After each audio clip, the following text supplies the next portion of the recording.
Have a quick sound check. Loud and clear. All right. We'll give it another 30 seconds.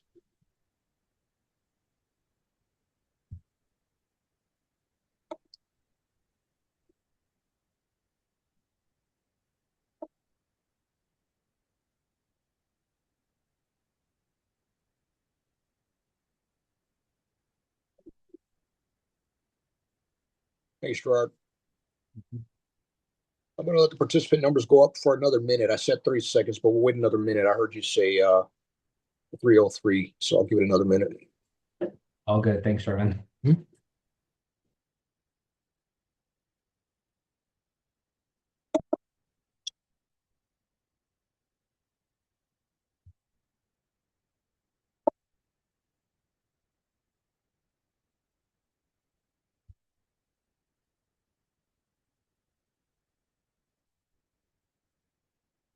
And I won't be able to see participants, right? I'll just be able to see the panelists.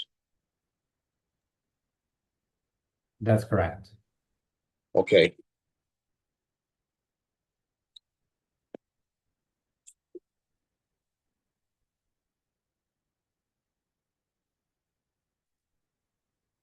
All right, folks, we're going to go ahead and get started. Welcome to this legislative update, the first of 2026. And I'm so glad to see many of you. I know some of you are still trickling in the room here, but I wanted to first start this year and this presentation with a thank you, because a lot of what we were able to achieve last year, we've got more work to do, I know, but that was a big win, and we couldn't have done it without all of you in the trenches doing what you do. The win I'm talking about is urging the Congress to retain funding for the Paralysis Resource Center that was up in the air for most of last year. And in fact, at the beginning of this year, we still had a little more work to do, but by that point, the momentum had taken root, and we finally saw a vote despite all that was happening in DC. And now we have $10.7 million in funding, at least for this year. And of course, we can't rest on our laurels. We have to stay at this, but it feels good to demonstrate the power of advocacy. And with that, I'm going to start with a riddle. I'm so thankful. I'm going to confuddle some of you a little bit. And for the winner of this riddle, if I can get the right answer from somebody, I'm going to send you an authentic set of Reeve Foundation dog tags with the Superman symbol. All right? But there can only be one winner. So I'm going to ask you the question. What's the beast in the wild that elephants most fear? And if somebody can see the chat and yell out what they're saying, then I'll let some of the answers come in. What's the beast in the wild that an elephant most fears?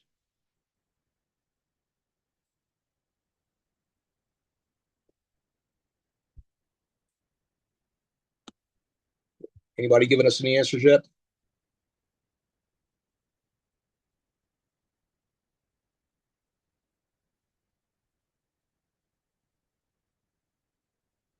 What is a beast in the wild that an elephant most fears? We've got a genuine set of Reeve Foundation dog tags on the line here.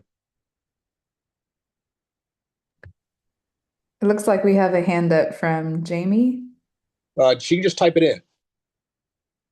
What do you think it is, Jamie? She may be the one and only winner.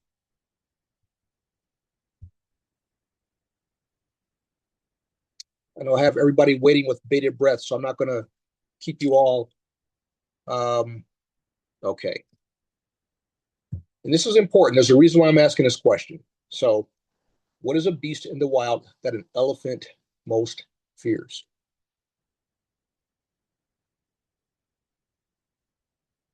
Some might say a lion. Some might say a giraffe because they're tall. Some might say another elephant. But the actual beast most feared by elephants are army ants. Army ants. And there's a reason for that. Because while an elephant can squash one ant, an elephant can't stop an army of ants. In fact, what ants do to stop an elephant is they'll crawl up the trunk, They'll crawl around his legs, they'll crawl around the tail.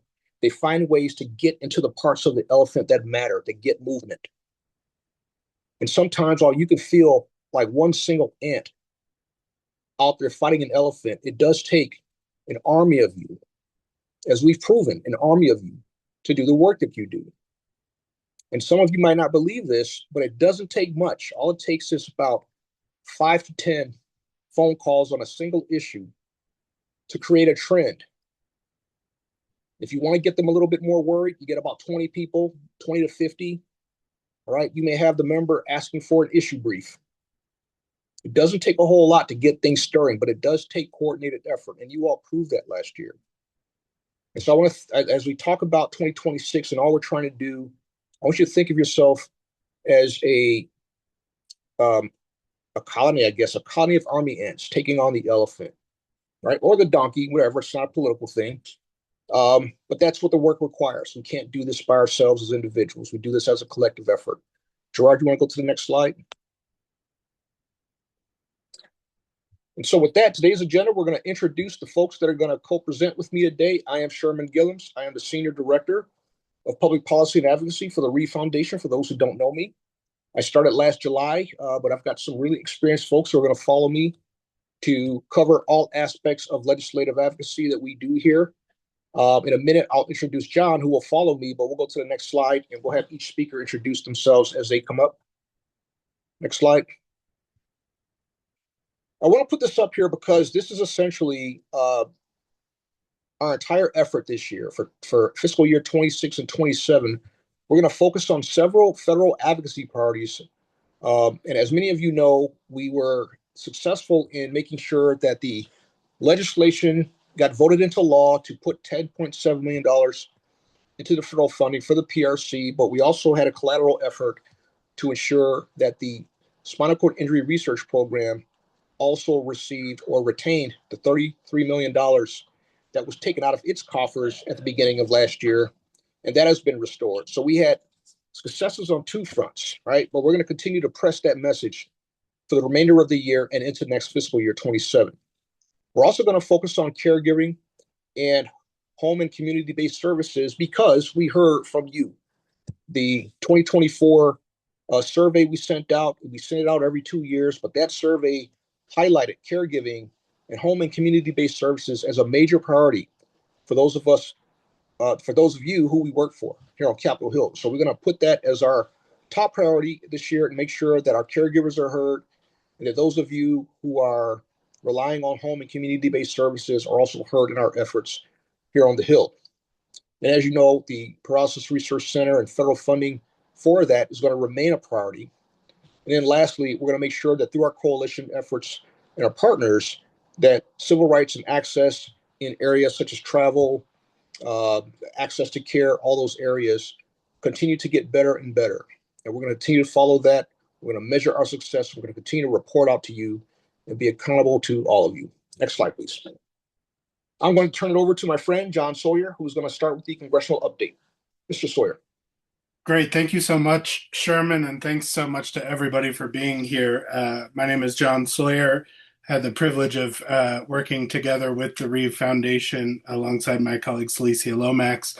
We both work at Waxman Strategies, which is a small and mission-driven consulting firm based in Washington, D.C. And where we come in is we help Reeve and the community navigate the congressional and administrative policymaking process.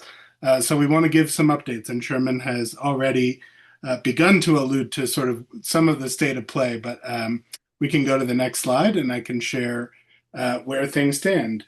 So as you all know, high priority, and as Sherman just laid out, high priority for the Reeve Foundation is ensuring ongoing funding for the Paralysis Resource Center. Funding decisions for federal grant programs like the Paralysis Resource Center are ultimately up to Congress.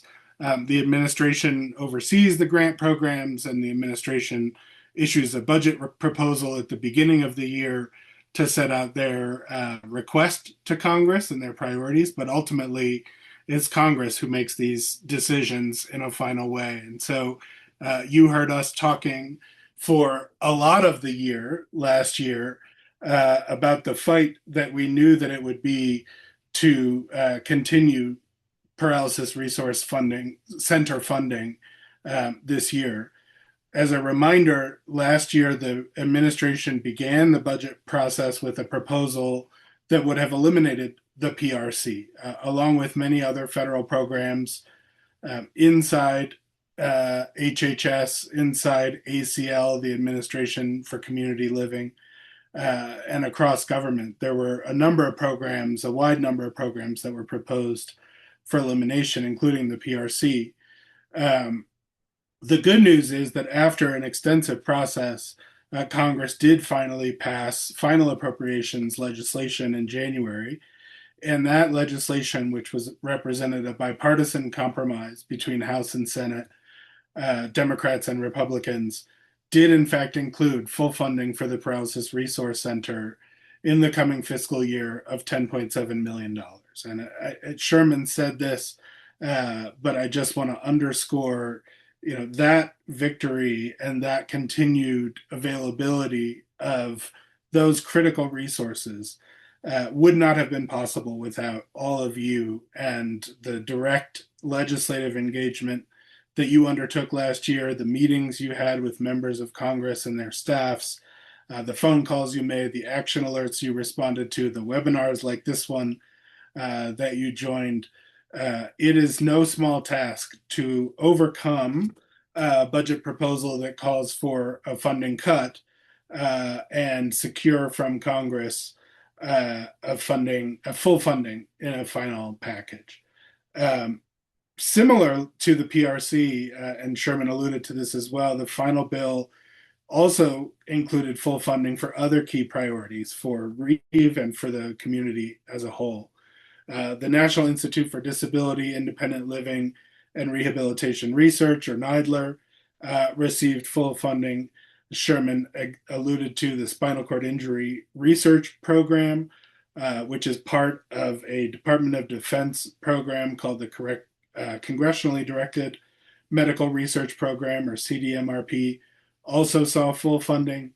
And our partners at the Limb Loss Resource Center, operated by the Amputee Coalition, also saw their program funded in the final bill. So I think what I would say is, this is an important signal from Congress that programs like the PRC are not controversial, have bipartisan support, do establish and deliver for a relatively modest federal investment, deliver huge value for the American people. And so that, is a big victory that we had a few minutes to celebrate before we turn our attention to next year and to all the other priorities that Sherman has laid out. So we can go to the next slide.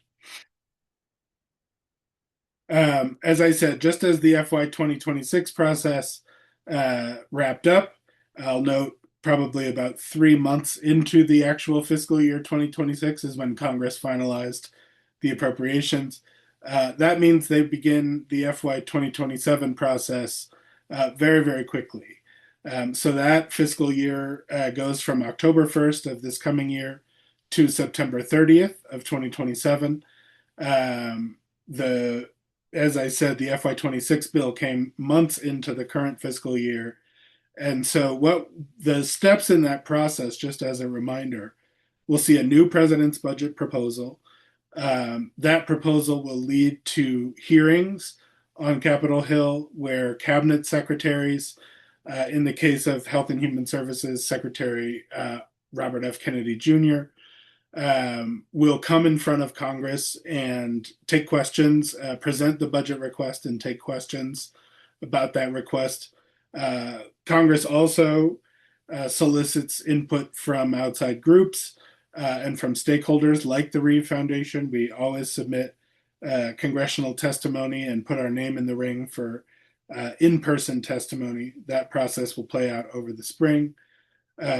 Later in the spring and into the summer, Congress will begin consideration of bills in committee. They'll begin laying out what their appropriations plan for next year will look like. That will be negotiated, that will be debated, and the fiscal year ends, as we said, October 1st. And so by then they will either need to pass new bills into law or more likely pass a continuing resolution or a short-term extension of funding. In this case, likely until after the midterm elections. That's just a little snapshot preview of the year to come on the appropriation side of things. Of course, that's not all Congress is doing. There's a lot of different work they're doing in different lanes of policy, including the research lane, including the Medicaid and other lanes that Sherman alluded to earlier. We help lead, along with congressional leads, a sign-on letter every spring where advocates like each of you can ask your members to support that sign-on letter to the Appropriations Committee in support of the Paralysis Resource Center. That letter is coming together now, so you'll be getting action alerts in the coming weeks and months about that effort. And that is really an incredible opportunity to get your member of Congress on the record. If they've told you, hey, I support what you do, I'm for this, I'll vote for it, that letter is a chance for individual members to add their support in a message to the Appropriations Committee to say, look, this program has support, don't take the risk of cutting funding. So look for that coming soon. We'll have other engagement opportunities as the process gets underway. But I want to turn it over to my colleague Celicia, who's going to take us down Pennsylvania Avenue a little bit and talk about what's going on coming out of the administration. Thanks so much for that, John. And as he mentioned, my name is Celicia Lomax, also with the Waxman Strategies team, and have had the great fortune of being able to work with the Christopher and Dana Reeve Foundation for the past few years. As John alluded to, there, of course, he was focused more on the congressional updates, but I did want to share an administration update with all of you, which may be of interest to some of you, especially if you might be interested in applying coming out of the administration for community living, also known as ACL. Which is within the Department of Health and Human Services. And so originally this was news that was starting to come out in the late fall. And then just a couple of weeks ago, ACL announced that they'd be launching phase 1 of the Caregiver Artificial Intelligence Prize Competition, which is really meant to support caregivers and the caregiving workforce and thinking about sort of the responsible uses for artificial intelligence. And so this specific competition is focused on bringing together innovators within the technology space along with partners that they could have who are caregivers, who are home care providers, organizations in the aging and disability space to really help to develop these tools that will strengthen caregiving within homes as well as in the community. So it's a pretty big opportunity that's coming out. They're looking at awards for up to 20 different winners that would be competing for up to $2.5 million, which is pretty significant for this first phase. There will be additional phases that they'll be announcing too. But in the short term, at least, there's going to be an informational webinar about this work in March if folks are interested, and then people can sort of share their intent to apply about in mid-April. So if this is of interest to folks, happy to share that announcement. I think it's hyperlinked here, but can also share that directly with all of the folks here in the chat. As well as answer any questions. But it's another great opportunity that's coming here from the administration specifically and separate from what's going on in Congress. So just wanted to give that for folks and I think pass over now to Angel to share a few additional updates. Thank you, Celicia and John and Sherman. Hi, everyone. I'm Angel Hines. I'm the Public Policy Manager here with the Christopher and Dana Reeve Foundation. I just wanted to give you some updates on some of the things that we worked on last year and the outcomes that we had towards the end of the year. If you can go ahead and show the next slide, Gerard. And then just A couple other opportunities and updates that have come out recently. So I'll start with some of the regulatory updates on some comments and letters that we advocated for. Next slide, Gerard. So at the end of 2025, the Centers for Medicare and Medicaid Services, CMS, made decisions on a few things that we had been advocating on with our coalition partners. First, some good news. The expansion of Medicare and Medicaid coverage for anti-obesity medications was announced at the end of November. It was expanded, which shows progress towards improving the quality of life for millions of individuals impacted by paralysis or mobility impairments that may not have access to accessible fitness facilities and other things like that. So this was just definitely something that that we had supported for a while and had commented on, and some of you did as well. So I wanted to thank everyone for that. We are proud of our advocacy efforts with the ITEM Coalition partners on this partnership. And we also worked with them on competitive bidding of urological supplies. That was unfortunate. We were disappointed when CMS announced their decision to proceed with competitive bidding of ostomy and urological supplies at late November, beginning of December, and it's scheduled to begin implementation planned as early as the spring 2026. We held education on this, explaining what the competitive bidding program is. I know some of you attended meetings and submitted your own comments on this. So we were disappointed, but once again, we do thank you for this advocacy on that. And for sharing your stories on the personal individual care needs, the clinical risk that arise, such as UTIs, and then sometimes an increased risk of bladder cancer when you limit access to care due to programs such as this competitive bidding. But I do have to share that there is currently a congressional letter that was recently circulated that's seeking to halt the implementation of this program so that the concerns of the disability community can fully be reviewed and addressed. So I know for sure that some of you responded to our call to action on this late last week. So I thank you for that. Also, early last month, the Reeve Foundation submitted a letter to the National Council on Disability regarding their request for information regarding competency training for healthcare professionals. Our comments outline the case for embedding spinal cord injury informed disability competency across the healthcare professional education. Our goal is to improve safety and quality and the outcomes in healthcare for everyone. So if you're interested in reading those comments that we submitted to the Council on Disability, please just let me or Gerard or Sherman know. And there were a few of our regional champions that brought this to our attention. So I just want to thank you for that too. Finally, I just want to remind those of you who are not able to attend in December, the educational webinar that we held on accessible air travel and updates on the wheelchair user rule. That video is currently available on our Reeve YouTube account now, and Gerard can probably send another link out if you're interested.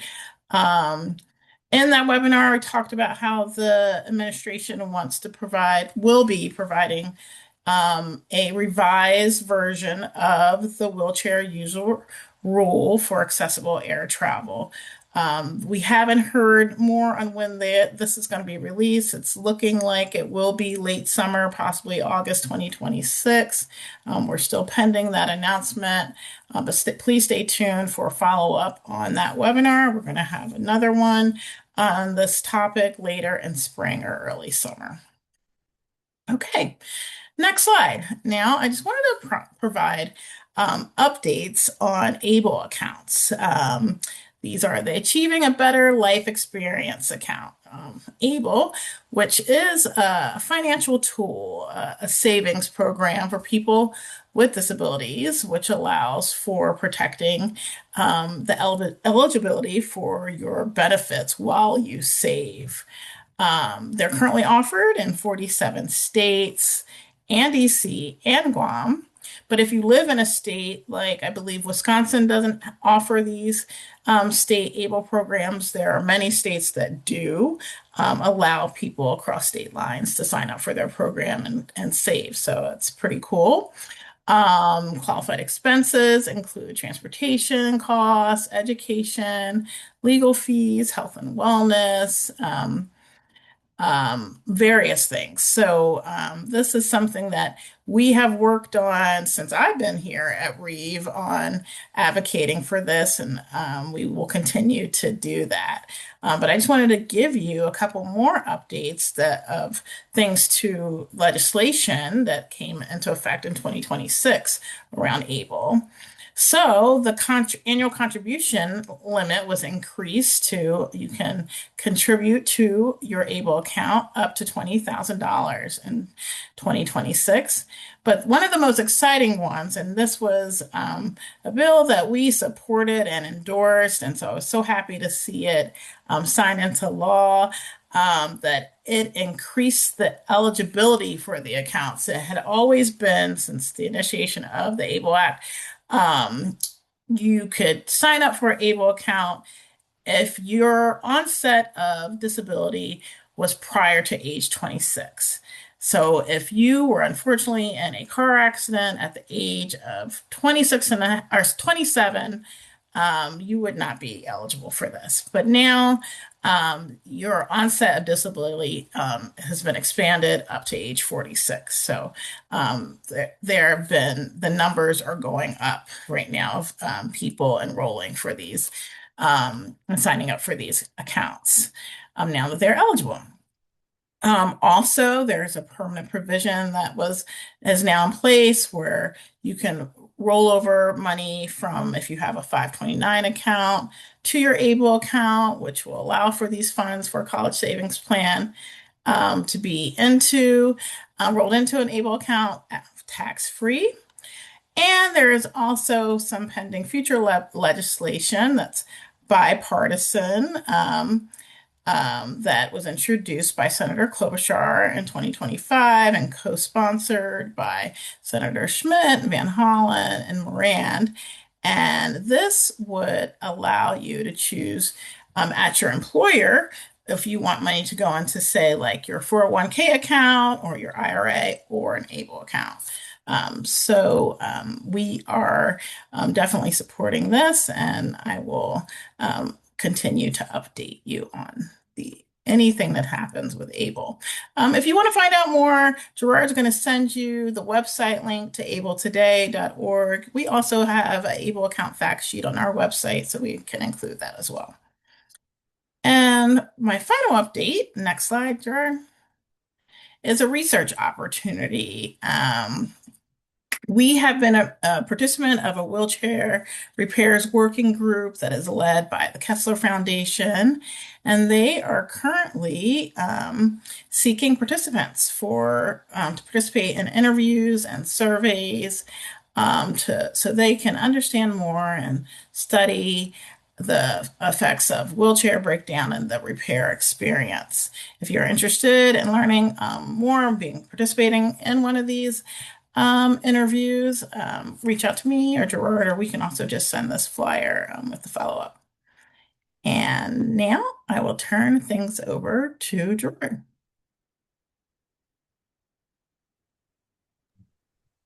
Well, thank you, Angel, and thank you to Sherman, John, and Celicia for all those updates. And hello, everyone. My name is Gerard Arnhem. I'm the Grassroots Advocacy Manager with the Reeve Foundation, and I am just so glad to be with you here all today online. But before we get into any updates, I just want to begin by saying thank you to each of you for your advocacy and your just dedication this past year and working with us. You heard from Sherman, you heard from John. A lot of this might be a little bit repetitive, but the PRC has received full funding for fiscal year 2026, and that's because of our regional champions and all of our online advocates from across the country. When funding was threatened, you all stepped forward. You all shared your firsthand experiences to protect a program that has impacted thousands of individuals and families since its inception in 2002. However, we all know 2025 required a lot of consistency, a lot of professionalism, a lot of bipartisanship, and a lot of persistence. And you all showed up at every single stage of that process. So I just know I speak for our entire team when we say how proud we are to what we can accomplish together and to be working with you all. So let me go to the next slide here. During the last appropriation cycle, we sent over 6,700 messages to Congress. Many of them were personalized messages that spoke directly about the impact the PRC has had on individuals and families throughout the country. Those 6,700 messages stemmed from 6 action alerts focused on protecting funding for the National Paralysis Resource Center. Your advocacy, your direct advocacy, helped secure 21 Dear Colleague letter signatures. And just as a reminder, that was co-led by Representatives Brian Fitzpatrick and Nikema Williams. Excuse me. But throughout the summer months, and boy, it was a hot summer, we held 22 congressional meetings, both in person and virtual. For those regional champions on the call now or watching this recording later, you all remember going to Capitol Hill during those very hot summer months and directly communicating with your legislators' offices. These were direct constituents of the legislators. And in every one of those meetings, regional champions educated their members' offices or their staff members' offices about the impact the PRC has had on their lives and how legislators can help preserve this vital resource. With continued follow-ups through emails and calls, Congress ultimately finalized FY 2026 funding for the PRC, and we said this before, but at no less than $10.7 million. These outcomes did not happen automatically. They happened because you all stepped up, engaged with your members, and educated them. And that is something that we all should be really proud of. So thank you again for that. However, I just want to take you through quickly just like a timeline of how things went about. So I put this slide up on the screen here. But the FY 2026 presidential budget was proposed a complete elimination of the National Paralysis Resource Center alongside cuts to other vital disability programs. That's our starting point. In response, we implemented a very coordinated strategy, which, it was with our help of our regional champions and advocates nationwide, we began with our Dear Colleague outreach. And you may have saw an action alert come out, and I know John alluded to earlier that you'll probably see another one come out in the next couple of weeks about the Dear Colleague letter, which encourages members to sign on in support of the PRC. Regional champions met with offices throughout the spring and summer, strengthening their in-district level relationships with those members and those staff members. And we did host a congressional briefing alongside the Amputee Coalition to educate congressional staff on the importance of federally funded resource centers for individuals with disabilities. Our regional champions maintained consistent communication with offices and took action on these 6 targeted action alerts at critical moments in this appropriations process. And here's the result of that coordinated effort. And we've heard it again. Congress finalized the FY 2026 appropriations with no less than $10.7 million to the PRC. This is what sustained strategic grassroots advocacy can accomplish. And it happened because of all of your voices talking about the PRC and how it's impacted you or your family or anyone you know. So why did this approach work? Like, why did it matter? We did start early. We didn't know what the president's budget proposal was going to be about. We still don't know what it's going to be about for FY 27, but we're starting early. We're prepared. We're being prepared. And you all as regional champions and advocates are going to be prepared as well. We built bipartisan support with both sides of the aisle, whether it's Democrat or Republican. We built that bipartisan support. We wanted to, our regional champions grounded their direct outreach, their advocacy in their own firsthand experience. Those regional champions maintained consistent relationships with their members' offices. And we also made a clear and very specific funding ask and continued to follow up. We all know that following up after a meeting is very, very important. And I know our regional champions consistently did that. But being coordinated and consistent in grassroots advocacy leads to very positive results. So over the last year, our Regional Champions program has continued to grow in strength and also in credibility. We hosted educational coffee sessions, webinars, educational regional advocacy trainings across the country, and they're all designed to ensure that you all are prepared and ready to take action at a moment's notice. That's what being a regional champion is. You are acting as our legislative first responders. So if there's an issue that comes up on Capitol Hill, we know that we can count on you to share your own experience on that issue to educate those members of Congress. And now we have 130 active regional champions representing 41 states and the District of Columbia, which is amazing. I am so happy about that. We added 23 new regional champions who joined in 2025.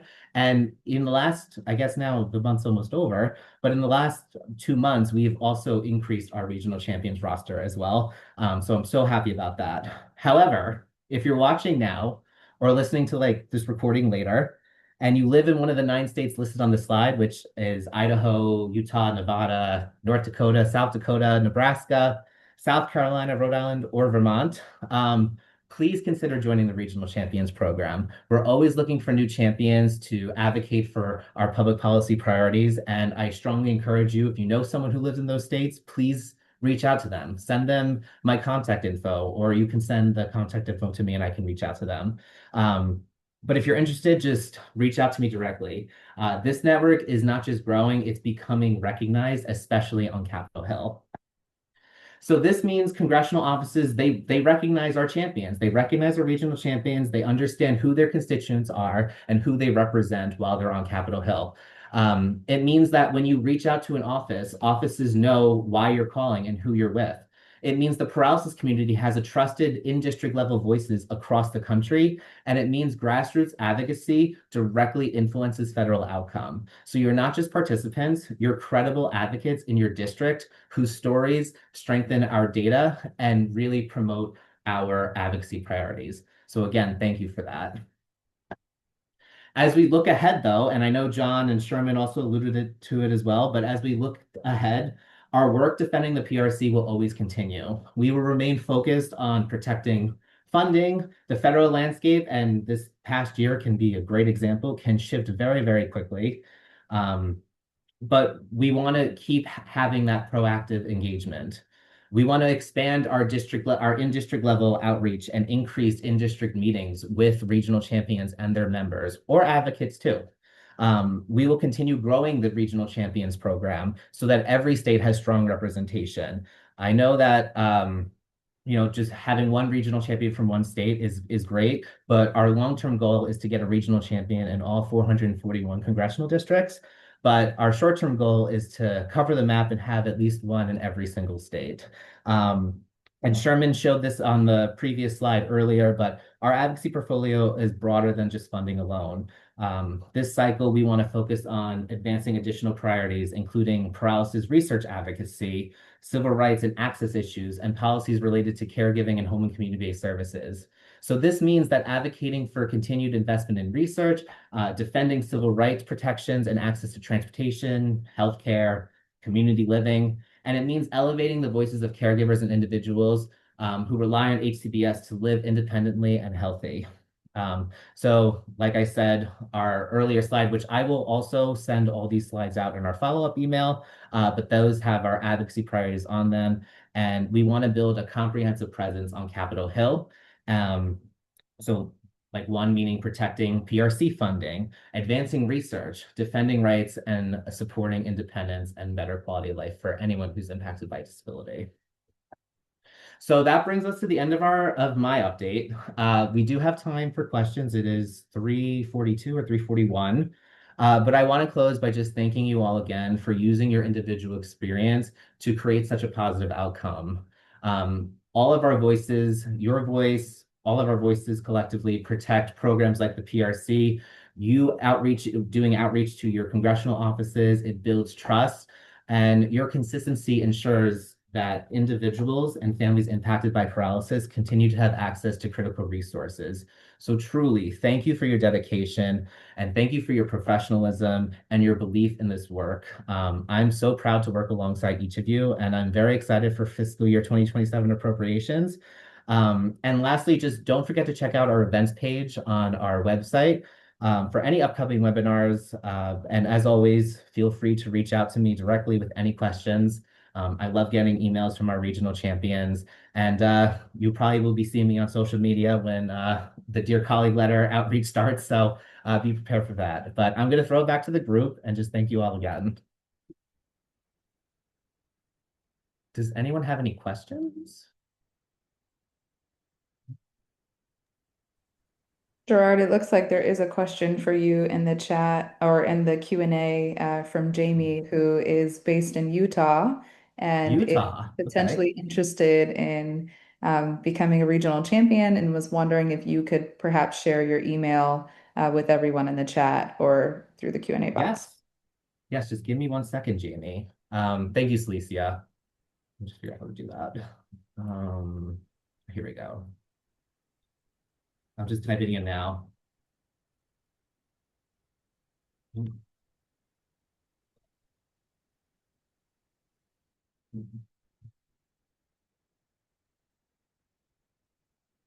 we go. All right, well, thank you for that. Do we have any other questions? Trying to see.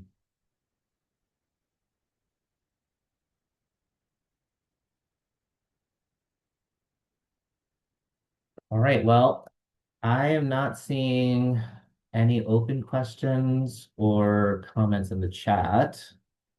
So I just want to thank everyone for joining us again. And I did put my email in the chat, so if you grab it, you can always email me directly. And if it's something that I'm not sure how to answer, I will bring my team in. But always remember that this is open communication, and you can always reach out to us at the Reeve Foundation. So thank you all again for joining.